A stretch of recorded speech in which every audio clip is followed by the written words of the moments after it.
어떤 성탄을 준비하고 계십니까? 라는 제목으로 말씀을 드리겠습니다. 어젯밤에 오늘 아침에 하얀 눈이 왔습니다. 화이트 크리스마스의 계절이 된 겁니다. 올 겨울은 유독 너무나도 춥다고 합니다. 또 날이 계속되면서 또 수도도 얼고 또 세상이 꽁꽁 얼어붙는 그런 세상 같습니다. 그렇지만 예수님의 이 따뜻하고 또 사랑이 많은 주님의 사랑과 은혜가 이 크리스마스 시즌을 맞이해서 온 세상에 퍼져나갔으면 좋겠다, 그런 생각을 하게 됩니다. 지금도 이 시간에도 총성이 울리고 있는 우크라이나 땅을 위해서 기도하지 않을 수가 없고, 또 이스라엘 팔레스틴 땅을 위해서 기도하지 않을 수가 없습니다. 참 이 전쟁이라고 하는 것은 무서운 것이고 또 안타까운 것이고, 또 정말 선량한 많은 어린 아이들, 또 나이 드신 분들 세상을 떠나는 것이기 때문에 이런 것은 없어야 되지 않겠습니까? 저는 특별히 우리 주님께서 오신 이 성탄의 계절이 온 세상에 평화의 계절이 되었으면 좋겠고, 또 따뜻한 사랑의 계절, 또 축복의 계절이 되기를 기도합니다. 아까 우리 유치부 친구들이 명상도 했습니다마는 또 발표를 하면서 예수님은 무엇을 좋아하실까, 예수님은 이걸 좋아하실까 그러면서 찬양을 하는 가사를 들으면서 참 은혜가 되었습니다. 내가 먼저 도와주고, 내가 먼저 사랑하고, 내가 먼저 양보하고, 이런 멋진 마음, 예수님이 기뻐하고 예수님이 좋아하는 마음이라고 하는 찬양을 들으면서 참 이런 마음을 갖고 우리가 살면 좋겠다 생각을 해보게 됩니다. 어느 교회에서 교회학교 교육전사님이 어린아이들에게 질문을 했답니다. 성탄절 크리스마스는 무슨 날이에요? 라고 질문했습니다. 대답이 뭐였을까요? 예수님이 생일이에요. 그랬어요. 예수님의 생일. 맞는 대답을 했습니다. 설명했습니다. 맞습니다. 예수님이 생일이에요. 생일날은 뭐예요? 축하 케이크도 자르고요, 또 선물도 받고 그렇게 하는 거예요. 그런 대답을 했다고 합니다. 그런데 그때 전사님이 그렇게 질문했답니다. 그런데 어린이 여러분, 예수님이 생일인데 왜 여러분이 선물을 받아야 돼요? 라고 질문을 했다고 합니다. 생일을 맞은 예수님이 생일 선물을 받아야 되는 거 아니에요? 라고 하는 질문을 받고, 또 아이들이 진정 생일 맞은 예수님께 우리가 생일 선물을 드리는 날이지 우리가 생일 선물을 받는, 축하 예발을 받는 날이 아니구나 하는 것을 알게 되었다 하는 얘기를 들었습니다. 여러분, 크리스마스는 우리가 선물을 교환도 하고 또 여러 가지 선물을 나누기도 합니다만은 우리가 선물을 받는 날이 아닙니다. 크리스마스는 예수님께 선물을 드리는 날이라는 것을 우리는 잊어서는 안 됩니다. 우리 아름다운 교회 전통은 크리스마스의 헌금은 전부 어려운 분들을 위해서, 어려운 교회들을 위해서, 어려운 이웃들을 위해서 지금까지 계속해서 쓰여져 왔습니다. 너무나 좋은 전통이고 또 올해도 또 이 전통은 계속될 거라고 생각이 들어집니다. 우리 주위에는 많은 어려운 분들도 있고 또 어려운 교회도 얼마나 많은지 모릅니다. 그런 의미에서 다시 한번 이 성탄의 계절에 성탄의 의미를 생각도 해보고, 그러면서 우리가 어떤 성탄을 준비하고 있는가를 오늘 본문을 통해서 몇 가지 생각해 보려고 생각을 합니다. 한 아기가 태어났습니다. 근데 이 아기는 그냥 보통 아기가 아니죠. 하나님이신 예수님이 인간의 몸을 입고 이 땅에 오신 날입니다. 이것을 요한복음 1장 14절에서는 말씀이 육신이 되어 우리 가운데 거하시매 우리가 그 영광을 보니 아버지의 독생자의 영광이요 은혜와 진리가 충만하더라 라고 말씀하고 있습니다. 크리스마스는 추리를 화려하게 장식하는 그런 날이 아닙니다. 또 산타크로스 할아버지를 통해서 선물을 받는 그런 절기가 아닙니다. 성탄절의 진정한 의미는 나를 위해서 하늘 보자 버리고 낮고 낮은 이 땅에 예수님께서, 하나님이신 예수님이 인간의 몸을 입고 동정녀를 통해서 이 땅에 오셔서 우리 모두를 구원시키기 위해서 오신 축복의 날, 구원의 날, 은혜의 날이라는 사실을 우리는 잊어서는 안 됩니다. 그런 의미에서 크리스마스는 우리 모든 인류는 죄인이라는 사실을 분명하게 확신하는 날이고, 또 바로 우리를 구원하러 오신 예수님을 믿어야만 우리는 구원받는다는 사실을 다시 한 번 더 알고, 우리를 구원하러 오신 그 주님 앞에 나가서 참된 예배자로 우리는 살아야 된다는 사실입니다. 그런 의미에서는 오늘 본문을 통해서 우리가 성탄은 어떤 날인가, 어떤 성탄을 우리가 준비해야 되는가 하는 것을 세 가지로 정리해서 말씀을 드리고자 합니다. 성탄은 우리 구주 예수님이 이 땅에 나를 위해서 십자가에 죽으시기 위해서 오신 날이라는 사실입니다. 예수님이 이 땅에 오신 목적은 한 가지입니다. 우리 모든 인류의 죄를 대신 지시고 십자가에 죽기 위해서 오신 것입니다. 예수님이 이 땅에 살면 짧았지만 그 짧은 것은 의미가 있는 것은 짧은데 의미가 있는 것이 아닙니다. 그분이 오신 목적대로 모든 것을 다 이루셨기 때문에 의미가 있는 것입니다. 인류 역사에 단 한 번밖에 없었던, 이것은 우주적인 사건이었고, 이 사건이 없었다면 인류에게는 소망이 없었습니다. 예수님이 이 땅에 오실 수밖에 없었던 것은 바로 죄의 문제를 해결해 주시기 위해서 이 땅에 오신 것입니다. 높고 높은 하늘 보좌를 버리고 낮고 천한 사람의 몸을 입으시고 이 땅에 십자가에 죽으시기 위해서, 우리를 구원하시기 위해서 이 땅에 오신 날입니다. 이것을 빌립보서 2장 8절에 이렇게 말씀합니다. 사람의 모양으로 나타나사 자기를 낮추시고 죽기까지 복종하셨으니 곧 십자가에 죽으심이라. 예수님이 이 땅에 오신 분명한 이유를 설명하고 있는 것입니다. 그분은 십자가에서 우리를 위해서 구원시키기 위해서 그는 복종하셨고 죽었다는 것입니다. 그런 의미에서 성탄절은, 크리스마스는 십자가가 의미가 있는 겁니다. 그래서 오늘 성탄절을 우리가 준비하면서 우리의 마음 가운데는 십자가에 달리신 그 주님, 그 주님의 사랑 때문에 오늘 우리를 살리기 위해서 이 땅에 오신 예수님, 그분을 우리는 모셔드리는 복된 날이라는 사실입니다. 그래서 예수님께서 이 땅에 오신 것은 자신의 계획이 아니고 아버지의 뜻을 이루기 위해서 오셨다고 하는 사실입니다. 요한복음 6장 40절 말씀 우리 한번 같이 읽어볼까요? 시작. 내 아버지의 뜻은 아들을 보고 믿는 자마다 영생을 얻는 이것이니 마지막 날에 내가 이를 다시 살리리라 하시니라. 아멘. 아버지 뜻이 있는 거잖아요. 아들을 보고 믿는 자마다 영생을 얻도록 하나님이 계획해 놓으신 거예요. 이 계획에 저와 여러분이 포함된 것입니다. 그렇기 때문에 예수님이 이 땅에 오신 것은 그냥 일반 사람이 온 것과 다른 모습이라고 하는 사실입니다. 이미 이사야 때에 예수님이 오시기 전 700년 전에 예언된 그대로 메시아가 오실 것인데 처녀의 몸에서 태어나실 것이고, 그분은 하나님이 인간의 몸을 입고 오실 성령으로 잉태될 것을 분명하게 예언되어 있고, 예언된 대로 오신 분이 예수님이라고 하는 사실이죠.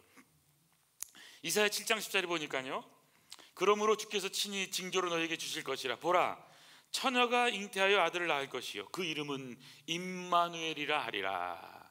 임마누엘, 하나님이 우리와 함께 계시다라고 하는 사실입니다. 여러분, 구약의 모든 예언의 말씀은 오실 예수님, 메시아에 대한 말씀인 것입니다. 그래서 구약을 통해서 볼 수 있는 것은 예수님이 오실 모습들을 자세히 설명해 주고 이 땅 가운데 어떻게 사시다가 어떻게 돌아가실 것을 성경은 분명하게 예언했고, 예언된 그대로 예수님은 이 땅에 오셨고, 그리고 예수님은 이 땅에서 우리 모든 죄를 대신해서 십자가에 죽어서 우리 대신 죽어서 우리는 그 예수님을 믿음으로 구원받는 길이 열리게 된 것이죠. 그래서 예수님이 이 땅에 오셔서 하신 일은 바로 이름 그대로 마태복음 1장 21절에 아들을 낳으니 이름을 예수라 하라. 이는 그가 자기 백성을 그들의 죄에서 구원할 자이심이라. 자기 백성을 죄에서 구원할 자, 예수님이라고 하는 의미는 죄에서 구원한다 하는 의미라고 하는 사실입니다. 그래서 예수님께서는 예언 그대로 오시잖아요. 유대 땅 베들레헴에 오십니다. 오늘 마태복음 2장 1절 말씀을 읽었는데, 헤로드 왕 때 예수님께서 유대 베들레헴에서 나심에 동방으로부터 박사들이 예루살렘에 이르러 말하되, 바로 예수님이 태어나신 때가 헤로드 왕 때고, 예수님이 어디서 태어났습니까? 바로 예루살렘에서 가깝지만 저 밑에 쪽이 떨어진 베들레헴이라고 하는 곳에서 태어난 것이죠. 지금도 베들레헴에 가보면 예수님께서 태어나셨던 그런 곳이 잘 보존되어 있습니다. 그리고 그곳에서 예수님이 태어나셨고, 그리고 예수님은 우리 모든 인류를 위해서 저와 여러분의 죄를 대속하시기 위해서 이 땅에 오셔서 십자가의 놀라운 구속의 은혜를 우리에게 베푸신 것이죠. 그래서 성탄은 어떤 날입니까? 예수님께서 우리 죄를 위해서 십자가에 죽으시기 위해서, 우리를 구원하시기 위해서 오신 특별한 날, 이런 사실을 기억할 수 있기를 바랍니다. 두 번째 배울 수 있는 것, 오늘 예수님이 오셔서 우리는 어떤 은혜를 받게 됩니까? 문제는 예수님이 오셨지만 어떤 사람은 관심이 많았지만요, 어떤 사람에게는 관심이 없는 거예요. 그래서 역사의 주인이신 예수님이 이 땅에 오셨지만 첫 번째 크리스마스를 무심코 넘겨버린 사람들이 많이 있었다는 사실입니다. 첫 번째 크리스마스는 그렇게 요란하지 않았습니다. 조용했습니다. 온 세상이 알지를 못했습니다.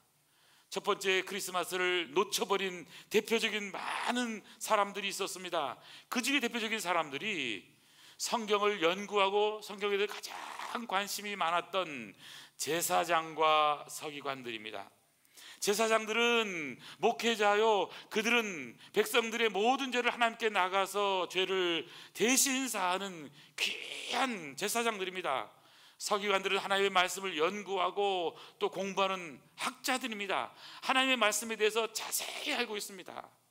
오늘 성경에도 보니까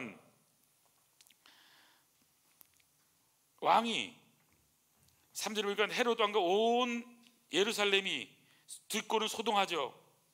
동방 박사들이 경배하러 왔다 그러니까 왕이 모든 대제사장들, 백성의 서기관들을 모아서 그리스도가 어디서 나겠느냐고 물어요. 그러니까 정확한 대답을 합니다. 이르되 유대 베들레헴입니다. 이는 선지자로 이렇게 기록되었습니다. 유대 땅 베들레헴아, 너는 유대 고을 중에서 가장 작지 아니하도다.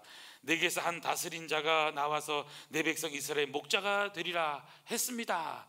분명히 성경에 기록되어 있긴 합니다 라고 하는 이 객관적인 사실, 그들의 연구의 결과, 그들은 공부를 많이 한 사람들이고 학자들이고 똑똑한 사람들이었습니다.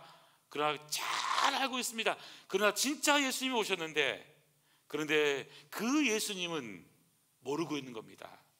그런 의미에서 첫 번째 크리스마스는 무심코 놓쳐버린 이런 사람들, 많은 사람들이 있었던 것을 보면서, 아니 2000년이 지난 오늘 우리의 마음 가운데서 혹시 우리가 성경에 대해서 많이 알고 교회에 대해서 많이 알고 신앙생활을 많이 했을지 몰라도 혹시 여기에 성경에 있는 사람들처럼 대제사장들, 서기관들처럼 무관심하게 올해도 성탄절이야 라고 그냥 무심코 지내버리고 있는 것은 아닌지 우리 자신에게 물어봐야 됩니다. 그러므로 나는 어떤 성탄을 준비하고 있는가? 이번 성탄절을 맞이해서 나는 예수님께 무슨 선물을 드릴 것인가? 어떤 마음의 자세로 우리는 주님 앞에 나가고 있는가? 다시 한 번 더 우리는 물어야 한다는 사실이죠.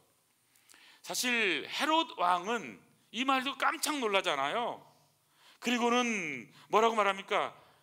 유대인의 왕으로 났다, 경배하러 왔다, 이 말을 듣거든요. 이제 7절에 보니까 헤롯은 이렇게 합니다. 백성 가만히 박사들을 불러요. 별이 나타난 때를 자세히 묻죠. 그리고는 8절에 베들레헴으로 보내면서 뭐라고 말합니까? 가서 아기에게 대하여 자세히 알아보고 찾으면 내게도 고하여 알려서 나도 그에게 가서 경배하게 하라. 경배하려는 게 아니잖아요. 왕이 태어났다니 죽이려고 하는 그런 음모가 있는 것이죠. 여러분, 이 헤롯의 그런 음모도 중요하지만 여기서 대제사장과 서기관들, 성경에 대해서 많이 아는 당시의 교회 지도자들, 바로 지도자들에게 성경 뭐라고 말씀합니까? 너무나 예수님이 오셨지만 모르고 있는 이 무관심한 반응, 그래서 성탄, 첫 번째 성탄을 놓쳐버린 안타까운 사실을 성경은 말씀하고 있다고 하는 사실입니다. 사실 성경에 보면 누가복음 2장 7절에는 보면요, 첫 아들을 낳아 강보로 싸서 구유에 누웠는데 이는 여관에 있을 곳이 없었기 때문이라고 성경은 기록하고 있습니다.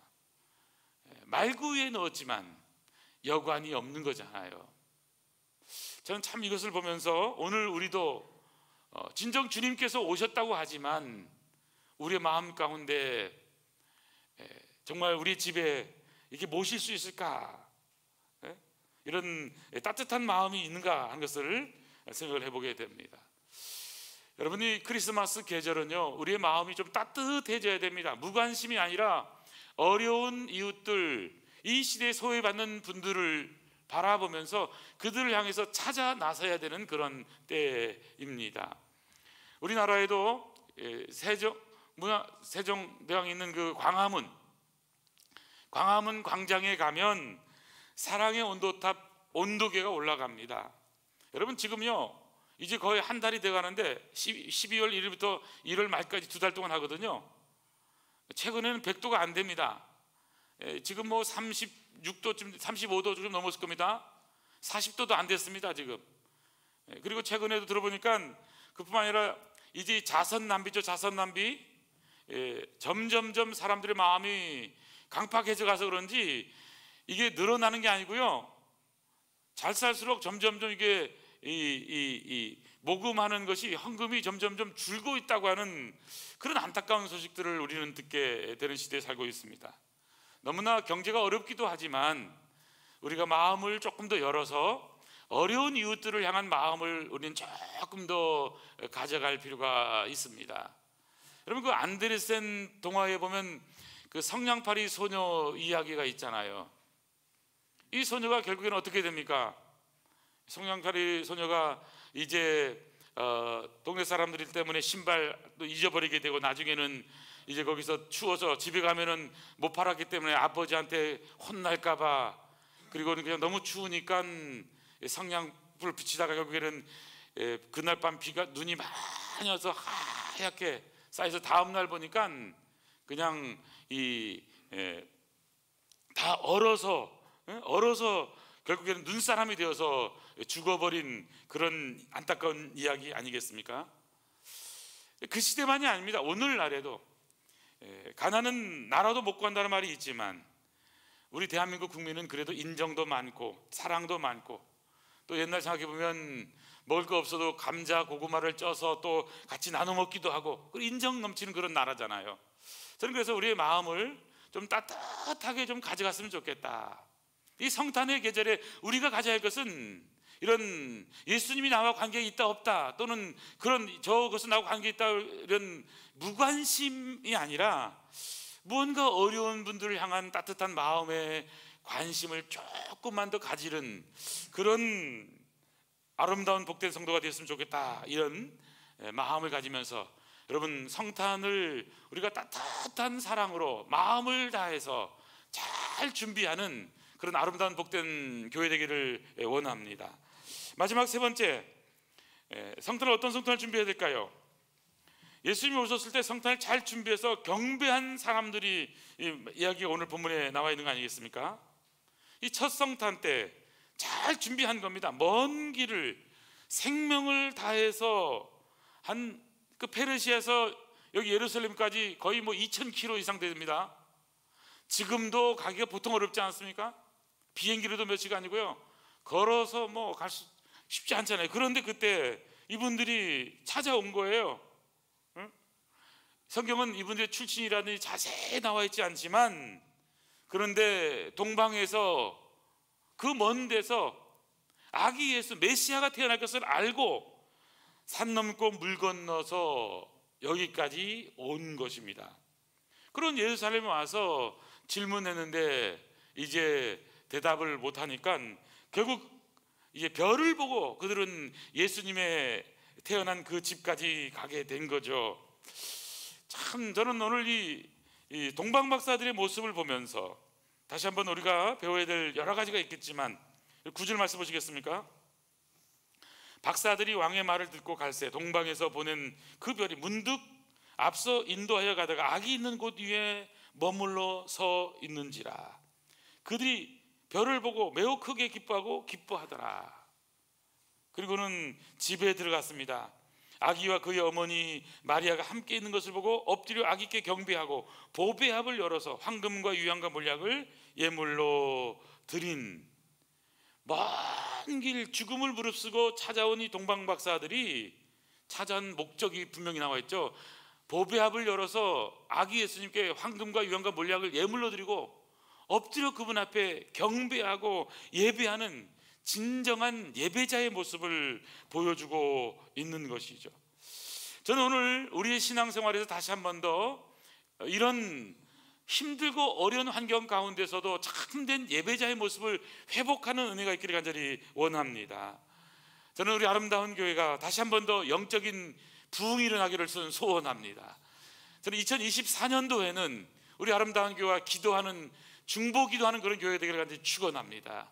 저도 최근에 기도하는 것을 시작을 하겠다 마음 먹고, 제가 지난 6월 달입니다. 6월 달 6월에 많이 기도하면서 또 저도 이 몸도 안 좋고 그러면서 기도하면서 몇 가지 깨달았습니다. 우리 교회가 가장 해야 될 일 중에 하나가 기도하는 일이구나, 참된 예배를 드리는 일이구나. 그러면서 기도하는 일을 시작하고 또 성도들을 위해서 기도하고 또 우리 주위에 있는 많은 분들을 위해서 중보 기도를 해야 되겠구나. 그리고 중보 기도 학교도 열어서 좀 기도할 수 있도록 좀 활성화도 시켜야 되겠구나, 이런 그런 마음의 소원을 가지고 있습니다. 최근에도 계속해서 기도하면서요 느끼는 것은 뭐냐면, 정말 기도할수록 기도해야 되는 거구나. 누가 뭐라고 할 것이 아니라 먼저 목사인 내가 먼저 기도해야 되겠구나. 그런 생각을 가지고 이제 기도를 시작하면서 저는 우리 아름다운 교회가 기도하는 교회가 되기를 간절히 축원합니다. 예수님께서 말씀하셨잖아요. 내 집은 만민을 위하여 기도하는 집이라. 교회가 어떤 곳입니까? 내 집은 만민을 위해서 기도하는 집, 기도의 집이 바로 주님의 몸된 교회라고 하는 사실입니다. 이것은 건물만을 말하는 것이 아니잖아요. 사랑하는 성도 여러분도 주님의 몸된 교회잖아요. 여러분이 바로 주님의 기도하는 집이 되어야 되는 것입니다. 그래서 여러분, 기도하기 위해서 꼭 기도원을 갈 필요 없어요. 여러분이 집에 가서 거울 앞에 딱 보시면요, 여러분 이름표가 적혀 있어요. 이름표가 적혀 있어요. 이름표 이렇게 적혀 있습니다. 기도원 원장. 여러분의 이름 적혀 있는 거예요. 주님의 몸된 교회는 내가 기도하는 기도의 원장이고, 기도하는 사람으로서 진정 주님 앞에서 이 어려운 시대를 위해서 우리가 한탄하고 비판하고 욕을 하는 것이 아니라 주님께서 도와주셔야 됩니다. 주님 함께하여 주시옵소서. 다시 한 번 더 주님 앞에 기도로 나가는 우리 아름다운 복된 교회 되기를 간절히 소원합니다.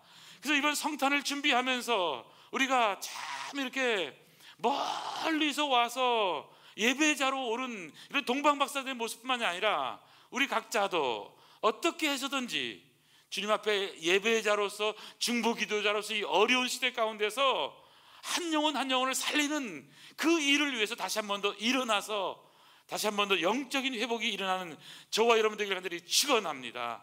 그래서 저는요 2024년을 여러 가지 기도하잖아요. 요즘 계속 기도하면서 오늘 본문을 보니까요, 집에 들어가, 이게 가장 최근에 들어온 말씀입니다. 집에 들어가.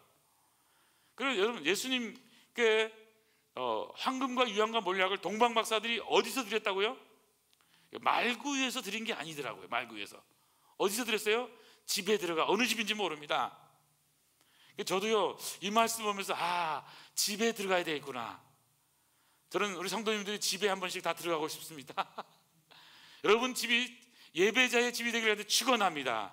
2024년 우리 2024년 1월, 2월, 3월 사이에 그냥 신방들을 한 번씩 다 해야 되겠구나.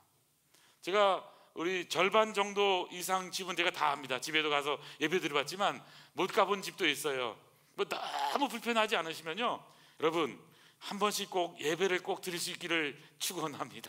2024년도는요 1월 1일부터라도 그냥 신방을 좀 더 해서 우리가 한번 다시 한 번 더 정말 우리 집에서 예배자가 되고 예배를 드리고 뿐만이 아니라 주님의 몸된 교회에서의 참된 중보기도자로서의 사명을 좀 더 감당해 봤으면 좋겠다, 이런 마음의 소원을 갖게 됩니다.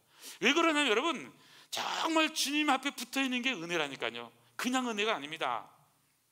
저는 최근에 우리나라에서 큰 일 가운데 하나가, 여러분 그냥 뉴스로만 봤지만요, 최근에 한 목사님의 간증이요 엄청난 파장을 일으킨 가능성이 있습니다.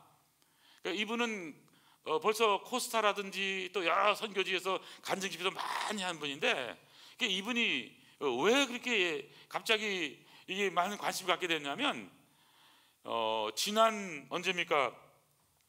11월 29일 대한불교 조계종 33대 34대 총원장을 지냈던 자승이라고 하는 스님이 스스로 목숨을 끊은 그런 뉴스가 있었잖아요. 그러니까 이 뉴스 때문에 사실은 요 최봉익이라고 하는 목사님이 아주 엄청난 지금 이 화제가 일어난 거예요. 이 최봉익이라는 목사님은 누구냐면 1973년 2월에 해인사에 춘천에서 온 한 고등학교 졸업생과 또 대구에서 온 한 고등학생 졸업생이, 이 두 사람이 해인사의 동기로 이제 그 불교, 우리 같은 신학교죠, 학교에 입학을 하게 되는 겁니다.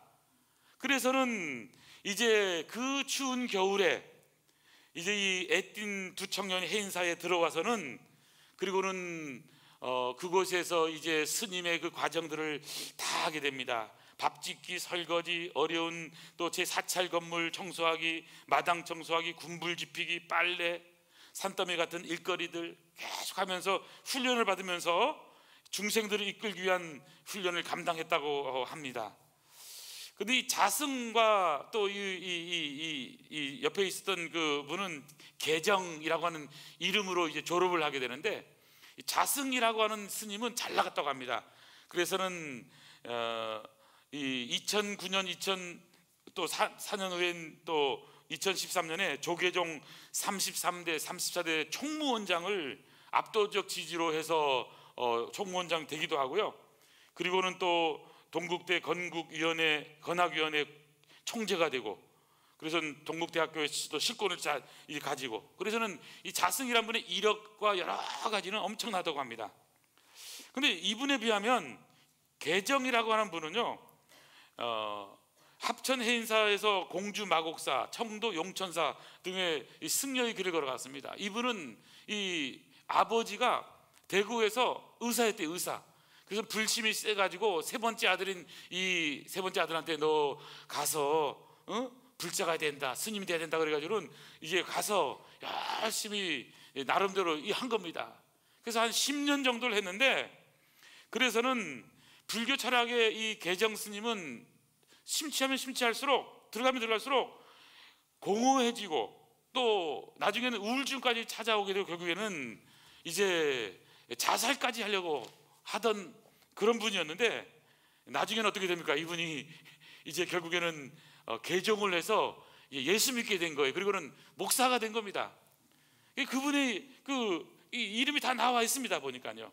그래서는 저는 이걸 들으면서 참 이 최봉익 목사님이란 분, 계정이라고 하는 이름을 가져서 살았던 이분, 이 두 분을 비교하면서 무엇이 이 두 분의 길을 바꿔놨을까 생각할 때에, 여러분 출발은 같을 수가 있습니다.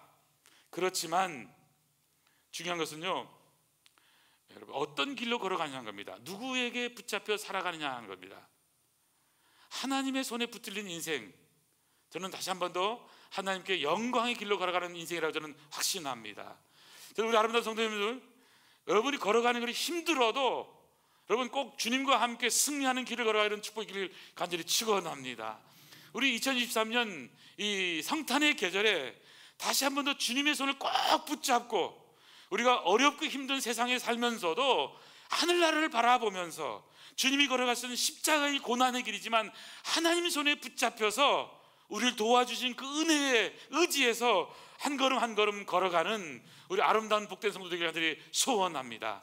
오늘 예배드리시는 사랑하는 성도 여러분, 여러분 가정에서도 예배드리시고 여러분의 삶의 자리에서 중보기도로 살아가시고, 그리고 2024년에는 꼭 또 다 신방도 받고, 그래서 하나님께 영광을 올려드려서 우리 아름다운 교회가 정말 이 어려운 시대 속에서 좀 더 어려운 분들을 찾아 나서서 어려운 이들에게 따뜻한 사랑을 나누는 우리 진정 따뜻한 사랑에 넘치는 아름다운 교회 되기를 간절히 축원합니다. 성탄의 계절, 축복의 계절, 하나님의 은혜가 우리 모든 성도들에게 넘치기를 원합니다. 기도하시겠습니다. 하나님 아버지, 감사합니다. 이 성탄의 계절, 너무나 엄청 날씨가 추운 그런 계절이지만 우리 마음까지도 얼어붙을까봐 두렵습니다. 주님의 따뜻한 십자가의 사랑으로 사랑이 넘치게 해주시고 더 어려운 이웃들을 찾아가 사랑을 나눌 수 있는 마음을 허락하여 주시옵소서. 작은 사랑이지만 우리의 마음으로 정성을 다해서 나눌 때 주님 은혜 더하여 주시며 우리 복된 아름다운 온 성도들의 삶의 자리가 승리하는 아름다운 복된 성도들을 축복하여 주시옵소서.